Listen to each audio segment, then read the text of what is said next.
Howdy folks, and welcome back to Rough Shot Outdoors. And today we're going to talk a little bit about the 357 Magnum. And is it a good choice for bear protection? Now, depends on the bear. Black bears, obviously, it's pretty good. With the right ammo, it's a little on the light side for grizzlies and brown bears. There was an old saying, up in Southeast Alaska, if you're going to use a 357, file the front sight off so it doesn't hurt so bad when the bear shoves it up your rear end.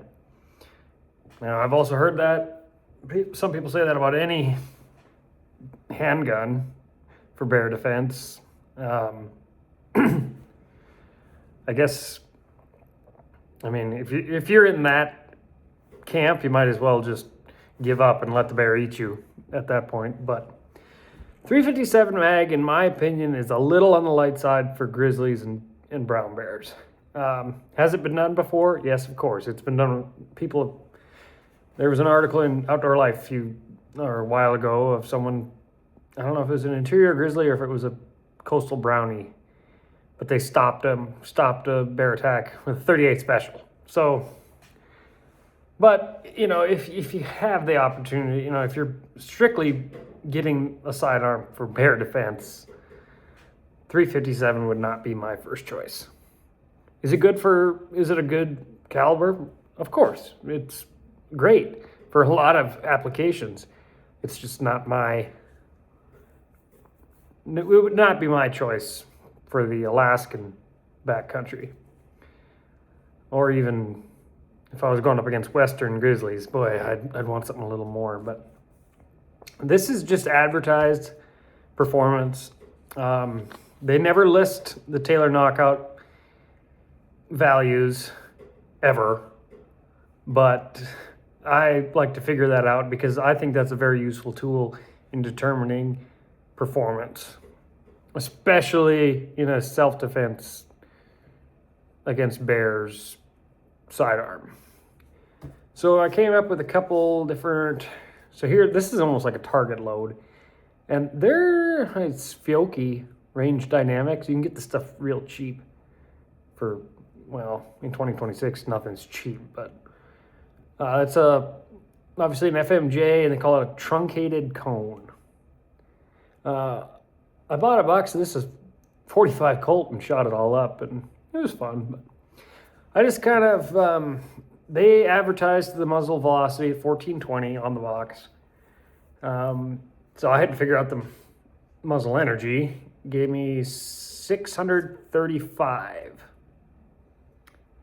foot-pounds. And now, just to compare that to a 10 millimeter with a 220 grain lead flat nose hard cast, 10 millimeters at 703, and that's actually this one right here. That's a 10.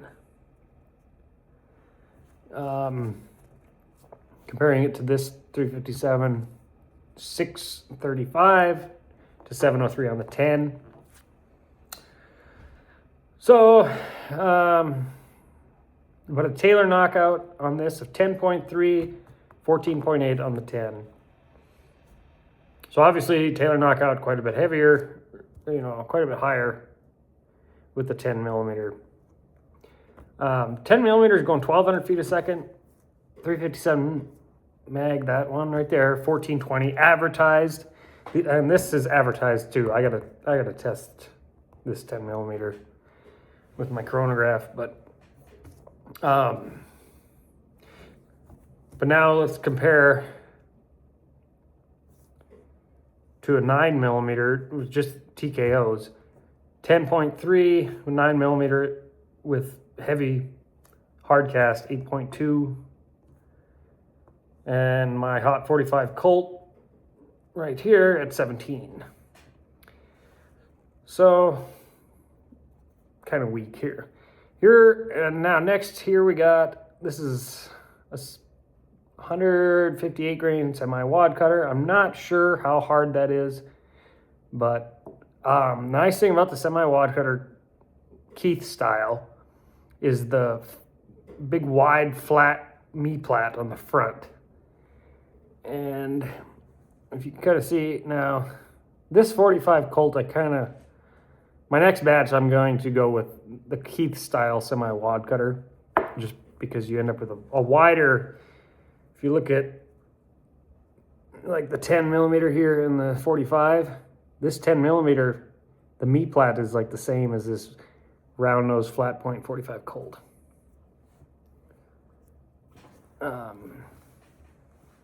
But anyway, so performance advertised with that 158. So muzzle energy 639. We're a little more, still quite a ways behind the 10 millimeter.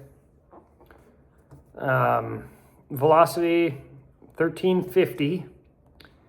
So we're going a little faster than 10 millimeter at 12.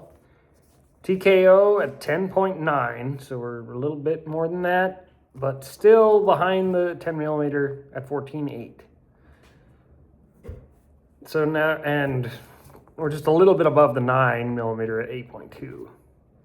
Now, if all I had was a 357 mag, I'm not saying you got to go out and, if that's what you got, obviously it's better than a rock. Some buffalo bore, heavy outdoorsman, 180 grain, lead flat nose hard cast. This is advertised on the Buffalo Bore website. They're given a velocity of 1,400 feet per second. That's 200 feet a second faster than the 10 millimeter. Muzzle energies is at 783. It's actually more than the 220 grain 10 millimeter, which is at 703. But Taylor knockout 12.9, quite a bit more than these two. 14.8 on the 10. Pretty impressive. So if you're going to go with the 357 as your bear backup, I would highly recommend getting some of that buffalo bore and using that, because, and he's pretty honest about what he gets for velocity. And when he advertises that, I put it into my calculator and I get the same stuff that he's getting. So I think he's pretty honest. Now, I have these cartridges out here just to demonstrate another reason why I think the TKO is an important factor when it comes to finding out if a cartridge is suitable as a bear defense sidearm. Now, we all know that 357 has a fairly good track record. 10 millimeter, many documented cases of successful deployment against even coastal brown bears. 45 Colt does not really have 454 Casull, yes, but it's 45 Colt is so subjective. Now, I had a 45 Colt from my cowboy days, and I've got a Ruger instead of a Uberti. So now I have heard you can load the Ubertis just as hot as the new Vaqueros, and my Ruger 45 is a new Vaqueros. Can't load them as hot as the Blackhawks or the old Vaqueros, but that's a discussion for another time.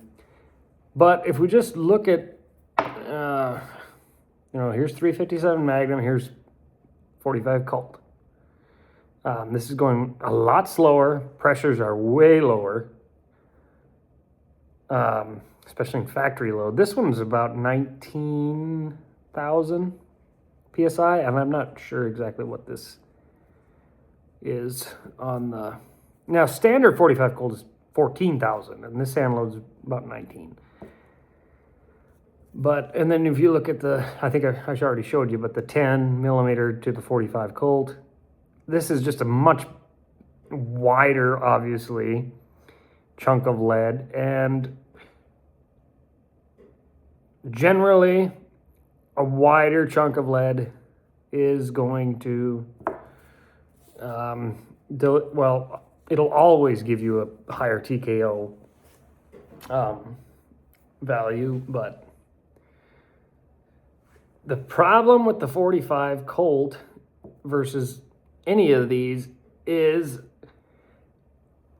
its pressure is so low that you can't get performance out of it, especially with factory loaded ammunition. But if we look at this, all of this is subjective. Now, if you were to use a jacketed hollow point in the 10 millimeter or the 357, and you tried to shoot a bear in the head with that, it wouldn't work. It would just mushroom out immediately, wouldn't penetrate. So bullet selection is, and maybe I'm being Captain Obvious here, but bullet selection is more important really than caliber or cartridge when it comes to selecting a sidearm for the backcountry. Cartridge has somewhat to do with it, but from what I've been able to gather, and you know, 357 Magnum is kind of on the very bottom. Again, definitely not my first choice. I probably wouldn't choose it if I wanted to buy a dedicated backcountry handgun. But if it's what you got, it's better than a rock. So anyway, I hope you guys like this video. I'm Pete Refshaw with Refshaw Outdoors. And remember to keep your powder dry.